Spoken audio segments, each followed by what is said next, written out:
Hi chemistry students, in this video I am going to teach you how to balance chemical equations, or at least how the method I use to balance chemical equations. So let's say you have this problem. We have this chemical equation, we need to balance it. Now remember, you can only ever balance chemical equations by changing the coefficients. Don't ever change the subscripts. So what that means, for example, here is, let me say we have like AlBr3 plus K2SO4, right?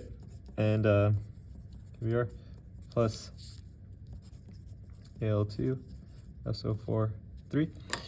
The subscripts here are these numbers. You can never change those. Please do not change that. That is based upon the charges here, or if it's a covalent compound, based on the bonds, right? Do not ever change those. The only thing that you can change is you can put a 2 here, or a 3, or a 4, whatever. You can change this. This is called the coefficient, okay? So please do not touch subscripts to balance, okay? Do not say, oh, well, if we put a 2 here and a 2 here, then we'll be good. No, do not do that. Only ever put a 2 here and a 2 here, right? Change the coefficients, okay? Okay, we're only ever going to change the coefficients. Okay, so with that being said, how do we do this? Well, my first step always is I like to bookkeep. I'm very, I recommend being very organized, and I'm very organized when I balance. And so write out the atoms that you have. We have Al, Br, K. And then I like to break up my polyatomic ions into S and O. In this situation, it won't really matter, but I like to break them up. You don't have to. You could just do SO4. But, we got Al, Br, K, S, and O. Those are the different type of atoms we have. And then I bookkeep for both sides. So on the left side, I put the stuff that is on the left side. On the right side, put the things that are on the right side. So I have 1 Al, 3 Brs, 2 Ks, 1 S, and 4 Os. And then I have 1 K, 1 Br, 2 Als, and then do note this subscript 3 is saying that you have 3 of everything in here. And so we're going to do 3 times the sulfurs, so we have 3 sulfurs, and then 3 O4s. So total we have 3 times 4, 12 oxygens, okay? All right, so that's what we have, that's what we're starting with. Now, how can we balance things? Now, what I like to do here is I like to think through what are the things, I like to go down the line and think, okay, well, what do I have to change? Okay, I always use the word of have to, because the number one mistake students make in their thinking here is they think, okay, well, if I change one thing, well, then it's going to change something else. And so, wait, should I do that? Should I not? You have to do it, okay? There are certain things that you have to do. And so let me show you what that means. So, for example, here we have 1 aluminum, right? And here we have 2. How can we get it so that we have 2 aluminums on this side and 2 aluminums on this side? Right, well, what if I put a 2 here? If I put a 2 there, then we have 2 aluminums. And I also, however, have 2 times 3, 6 bromines.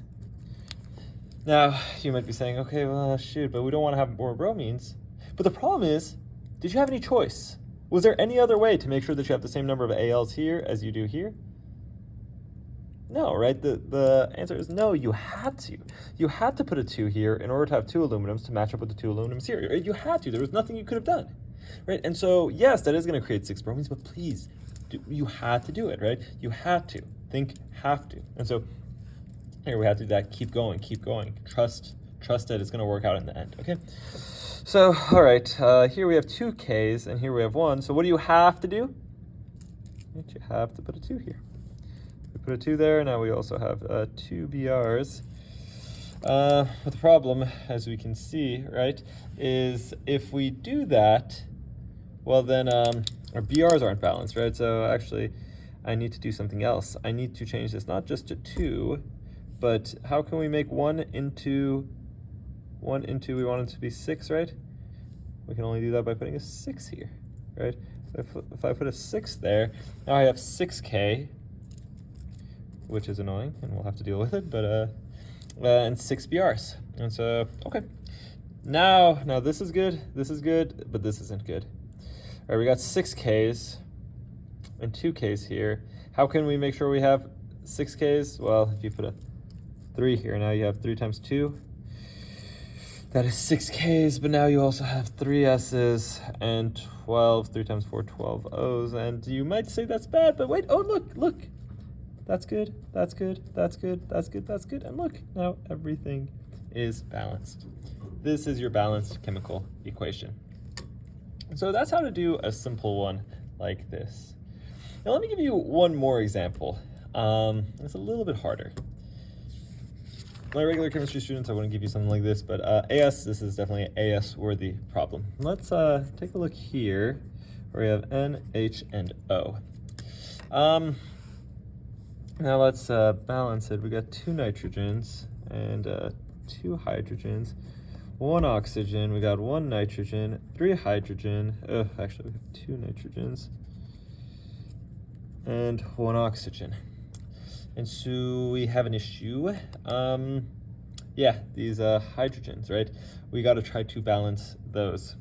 So how can we do that? Well, let's see. Here you're going to have to think of the least common multiple, right? 2 and 3, you can't really make them equal to each other very easily.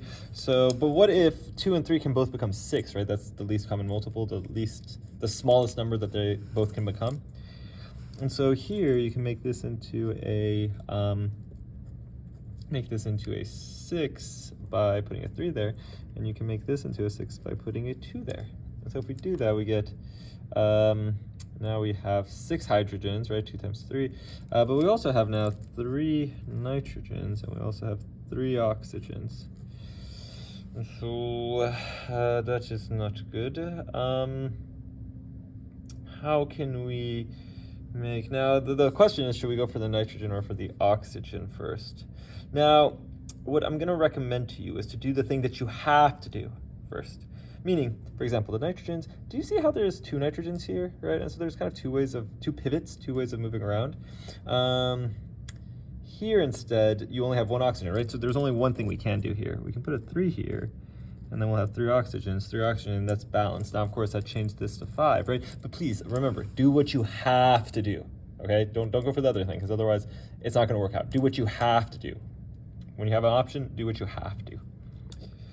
All right, so now we got 2 and 5, and this is not looking good. But here's the thing. You might be saying, okay, because, well, sorry, I'm jumping the gun a bit. You might be saying that the only way to make 2 into 5 here is, well, you can't, right? Because here we have 2, and then, you know, if I could, I guess, put a 5 here and then make this into 10, and then make this 5 into 10 here, but then we have to change 2 things, and we don't really know what we're doing, and this is a really hard problem. Unless, the key to this problem is this. How can you make 2 into 5? 2 times what is equal to 5? 2.5, right? Now, of course, the problem is, you might be saying, you can't, like, there's no such thing, you can't put a 2.5 as a coefficient. And you're right. You're completely right? Like, that does not look right. But what we can do is what if we just took everything here and we multiplied it by 2? Would that be okay? Well, let's see. If we were to do that, we would have N2 plus H2O yields NH3 plus NO. And we'd have 2 times 2.5, which is 5, 2 times 3, which is 6, 2 times 2, which is 4, 2 times 3, which is 6. And now, this would be our balanced equation. Does this work? Well, yeah, we have 10 nitrogens, and we have 4 plus 6, 10 nitrogens. We have 12 hydrogens, 4 times 3, 12 hydrogens, and we have 6 oxygens and 6 oxygens. Look, everything is good. Can this be reduced down to anything? Or is this our most simple ratio? And you would say, yeah, right? No, you can't reduce it, right? Like, if you have a 5-to-6 ratio, you can't break that down anymore, right? Or if you have a 5-to-4 ratio, right? You can't break that down anymore, or a 5-to-6 ratio. Again, right? You can't, no, this is our most simple whole number ratio. So, yay. That's how you would do that problem. And so, if you get into a situation basically where you're seeing where you're continuously doing things and it's like, oh, it's not working, and you're changing it, yeah, it's probably a situation where you just have to make the you would have to use that 0.5 and just multiply everything by 2. And so that's how you do this problem. Those were 2 difficult problems on balancing. Hope that gives you guys a template for how to do things. And gives you some strategies. I mentioned, though, to students that balancing is like Sudoku. You don't get good at Sudoku by watching people do Sudoku. You have to do Sudoku. And so do practice problems. This hopefully gives you a template for how to organize, how to do it, some strategies, but you got to do it. Let me know if you have any questions. I can help you out in person.